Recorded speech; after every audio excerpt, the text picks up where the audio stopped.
You're listening to AI Podcast, where headlines meet depth. नमस्कार। आज हम एक बहुत बड़े घटनाक्रम पर बात करने वाले हैं। जी।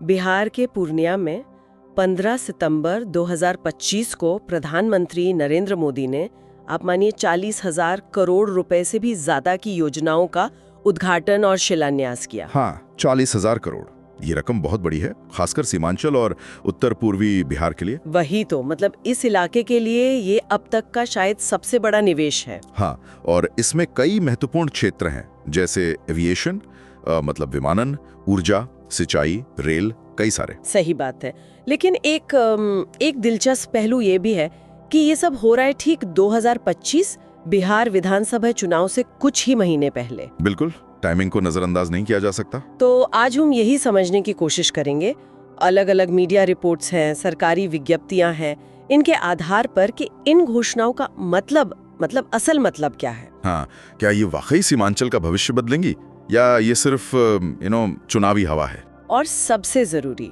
क्या ये इतना बड़ा निवेश जमीनी हकीकत से मेल खाता है? वहाँ के लोगों की चिंताएं हैं, राजनीति है, क्या संतुलन बन पाएगा? चलिए इसी को समझने की कोशिश करते हैं। तो शुरुआत करते हैं इन प्रोजेक्ट्स की स्केल से। जैसा आपने कहा, कुल निवेश 36,000 करोड़ से 40,000 करोड़ के बीच, बहुत बड़ी रकम है। हाँ, बहुत बड़ी, खासकर सीमांचल जैसे इलाके के लिए, जिसे अक्सर विकास में पीछे माना जाता रहा है। सही कहा। तो इस बड़ी रकम के पीछे क्या क्या है? सबसे पहले तो पूर्णिया हवाई अड्डे का बिल्कुल नया टर्मिनल भवन, उसका उद्घाटन हुआ। हाँ, ये बहुत महत्वपूर्ण है। इससे सीमांचल सीधे देश के एयर मैप पर आ गया है। और पूर्णिया से कोलकाता दूसरी जगहों के लिए कमर्शियल फ्लाइट्स भी शुरू हो गई। कनेक्टिविटी के लिए ये एक बहुत बड़ा कदम है। निश्चित तौर पर।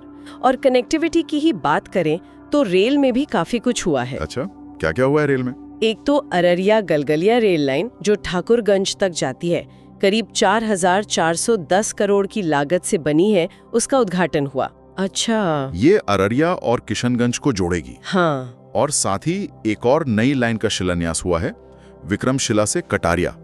इस पर करीब 2,170 करोड़ रुपए लगेंगे। और इसका क्या फायदा होगा? इसके बनने से गंगा नदी पर एक सीधा रेल लिंक बन जाएगा। तो सोचिए, आना जाना, माल ढुलाई, सब कितना आसान हो जाएगा। ये तो है। और शायद नई ट्रेनें भी शुरू हुई हैं। हाँ बिल्कुल, जोगबनी से दानापुर के लिए नई वंदे भारत एक्सप्रेस, तेज रफ्तार, बेहतर सुविधाएं। वाह, वंदे भारत सीमांचल में? जी, और साथ ही 2 अमृत भारत एक्सप्रेस ट्रेनें भी हैं। एक सहरसा से छेहरटा पंजाब तक और दूसरी जोगबनी से इरोड तमिलनाडु तक। अच्छा, ये लंबी दूरी वाली हैं। हाँ, शायद प्रवासी मजदूरों के लिए अहम होंगे। हाँ बिल्कुल, ये सब मिलकर उत्तर पूर्वी बिहार को देश के बाकी हिस्सों से बेहतर तरीके से कनेक्ट करता है। ये तो हुई कनेक्टिविटी की बात, लेकिन ऊर्जा क्षेत्र में भी कुछ बड़ा हुआ है शायद। हाँ, बहुत बड़ा। भागलपुर के पीरपैती में वहाँ एक थर्मल पावर प्लांट की नींव रखी गई है। थर्मल पावर प्लांट कितना बड़ा है ये? इसकी लागत करीब 25,000 करोड़ रुपए है और क्षमता 3800 मेगावाट। बताया जा रहा है कि ये बिहार में प्राइवेट सेक्टर का अब तक का सबसे बड़ा निवेश है। 25,000 करोड़, ये तो बहुत ज्यादा है। और इसमें कोई खास तकनीक भी है शायद? हाँ, अल्ट्रा सुपर क्रिटिकल तकनीक। अल्ट्रा सुपर क्रिटिकल, ये क्या होता है आसान शब्दों में? मतलब ये कि ये प्लांट जो पारंपरिक कोयला वाले बिजली घर होते हैं, उनकी तुलना में ज्यादा एफिशिएंट होगा, ज्यादा बिजली बनाएगा, कम कोयला खाएगा और प्रदूषण भी कम रहेगा। अच्छा, तो ज्यादा बिजली कम प्रदूषण, ये तो बिहार के लिए बहुत जरूरी है, जहाँ बिजली की मांग तो बढ़ी रही है। बिल्कुल, और जाहिर है इतने बड़े प्रोजेक्ट से रोजगार के अवसर भी बनेंगे, कंस्ट्रक्शन में भी और बाद में ऑपरेशन में भी। समझ गए। तो कनेक्टिविटी हो गई, ऊर्जा हो गई, अब पानी और खेती की बात करते हैं, वो भी तो बहुत जरूरी है इस इलाके के लिए। इस पर करीब 2,680 करोड़ रुपए खर्च होंगे। मकसद है कि जो मौजूदा नहरें हैं उनको ठीक करना, सिंचाई का दायरा बढ़ाना और बाढ़ नियंत्रण में मदद करना। हाँ, कोसी में बाढ़ की समस्या तो बहुत पुरानी और गंभीर है। बिल्कुल, तो ये परियोजना अररिया, पूर्णिया, किशनगंज, कटिहार, इन जिलों के किसानों के लिए बड़ी राहत ला सकती है अगर ये ठीक से लागू हुई तो। और खेती में ही मखाना वालों के लिए भी कुछ खास था? हाँ, सही कहा। राष्ट्रीय मखाना बोर्ड बनाने का ऐलान हुआ है और इसका हेडक्वार्टर बिहार में ही होगा। अच्छा, ये तो बड़ी बात है, क्योंकि ज्यादातर मखाना तो बिहार से ही आता है ना? हाँ, करीब 90%, खासकर मिथिलांचल और सीमांचल के इलाकों से। तो इस बोर्ड का काम होगा मखाने की खेती, प्रोसेसिंग, उसकी ब्रांडिंग, एक्सपोर्ट, इन सबको बढ़ावा देना। तो उम्मीद है कि इससे किसानों की आमदनी बढ़ेगी। उम्मीद तो यही है, सरकार का लक्ष्य यही है। ये तो बड़े इंफ्रास्ट्रक्चर और कृषि सुधार हो गए, लेकिन क्या कुछ ऐसा भी है जो सीधे मतलब आम लोगों की रोजमर्रा की जरूरतों से जुड़ा हो? हाँ, कुछ वैसी पहले भी हैं। जैसे पूर्णिया में एक सेक्स सॉर्टेड सीमन सुविधा शुरू की गई है। सेक्स सॉर्टेड क्या? हाँ, ये क्या चीज है? ये पशुपालन की एक मॉडर्न तकनीक है। इससे ये सुनिश्चित करने में मदद मिलती है कि जो गाय भैंस के बच्चे पैदा हों उनमें ज्यादातर मादा हों, मतलब बछिया। अच्छा, तो इससे दूध उत्पादन बढ़ेगा? हाँ बिल्कुल, इससे इलाके में डेयरी सेक्टर को मजबूती मिलेगी और डेयरी तो ग्रामीण आय का एक बड़ा जरिया है। सही बात है। तो ये सीधे सीधे पशुपालकों, खासकर महिला पशुपालकों की आय बढ़ाने में मदद कर सकती है। संभावना तो है। और इसके अलावा प्रधानमंत्री आवास योजना ग्रामीण, हाँ, वो भी था। उसके तहत बिहार में 40,000 से ज्यादा लाभार्थियों को उनके नए बने घरों का मालिकाना हक दिया गया, मतलब चाबियां सौंपी गईं। अच्छा, तो सीधे जरूरतमंद परिवारों को पक्का घर। जी। तो अगर हम देखें कनेक्टिविटी, ऊर्जा, सिंचाई, खेती, पशुपालन, घर, मतलब कई सारे मोर्चों पर बड़े बड़े ऐलान हुए हैं। हाँ, लिस्ट काफी लंबी है। लेकिन अब सवाल वही है, इन सब घोषणाओं का असली असर क्या होगा? क्या ये सिर्फ कागज पर रह जाएंगी या इनसे वाकई जमीन पर कुछ बदलेगा? बिल्कुल, और यहीं पर मतलब थोड़ा गहराई से सोचना पड़ता है। देखिए, कागज पर तो ये परियोजनाएं बहुत अच्छी लगती हैं। हाँ, इसमें कोई शक नहीं है। हाँ। सुनने में तो बहुत प्रभावशाली हैं। और ये सीमांचल उत्तर पूर्वी बिहार की कुछ पुरानी और बड़ी जरूरतें भी पूरी करती हैं, जैसे कनेक्टिविटी, बेहतर सड़कें, रेल, हवाई जहाज। इससे सिर्फ आने जाने का समय कम नहीं होता। नहीं, इससे तो व्यापार के मौके भी बढ़ते हैं। हाँ, मरीजों को बेहतर इलाज के लिए बाहर जाना आसान होता है, छात्रों को पढ़ने के लिए मौके मिलते हैं, खासकर उन इलाकों के लिए जिन्हें लगता था कि विकास उन तक पहुंच ही नहीं रहा। हाँ, अब सोचिए कोई छोटा किसान अपनी सब्जी मंडी तक जल्दी ले जा पाए या किसी बीमार को समय पर अस्पताल पहुंचाया जा सके, जिंदगी कितनी बदल सकती है। निश्चित रूप से। या फिर वो पीरपेंती प्लांट, अगर उससे उद्योगों को, घरों को 24 घंटे भरोसेमंद बिजली मिले, उसका असर सोचिए।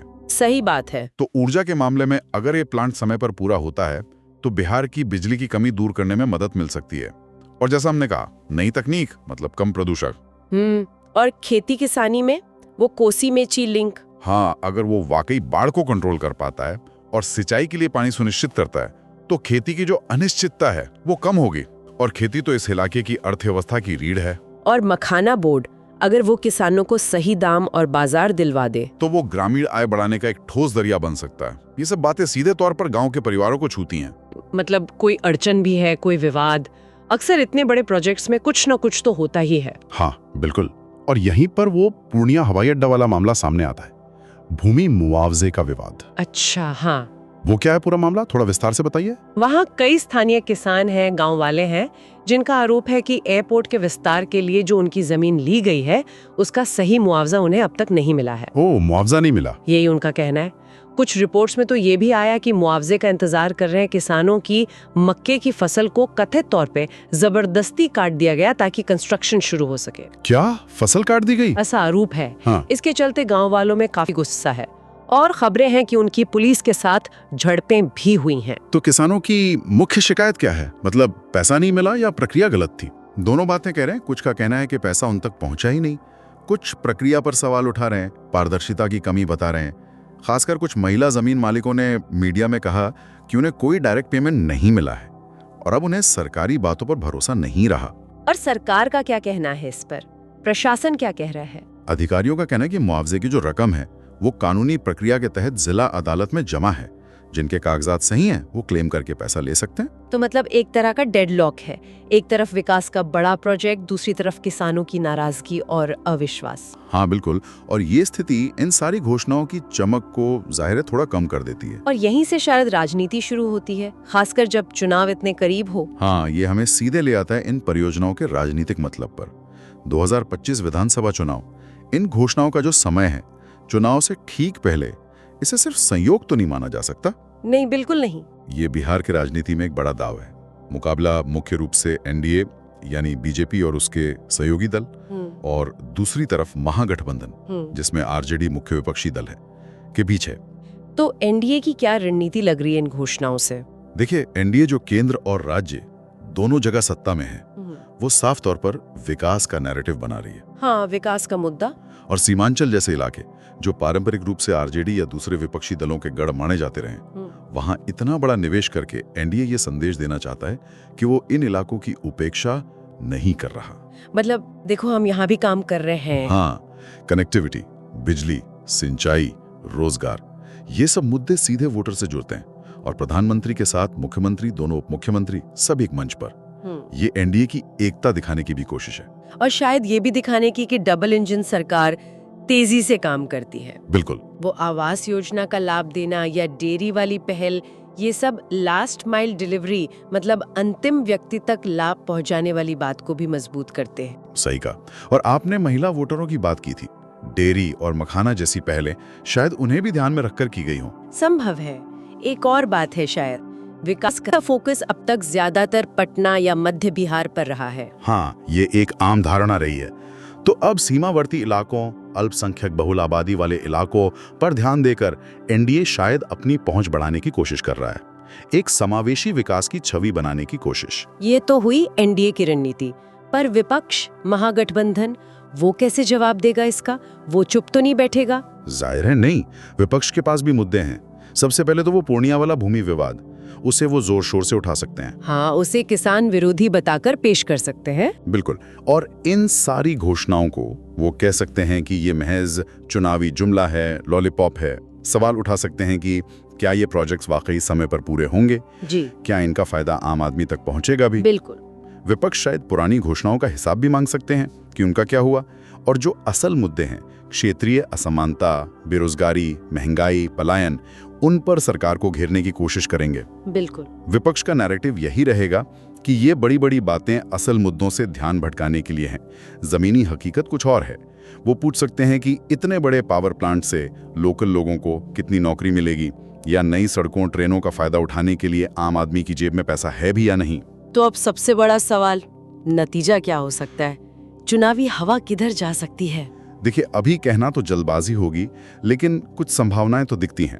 अगर ये प्रोजेक्ट्स तेजी से आगे बढ़ते हैं, जमीन पर काम दिखने लगता है, और खासकर पूर्णिया जैसे जो स्थानीय विवाद हैं उन्हें ठीक से संवेदनशीलता से सुलझा लिया जाता है, तो एनडीए को फायदा हो सकता है।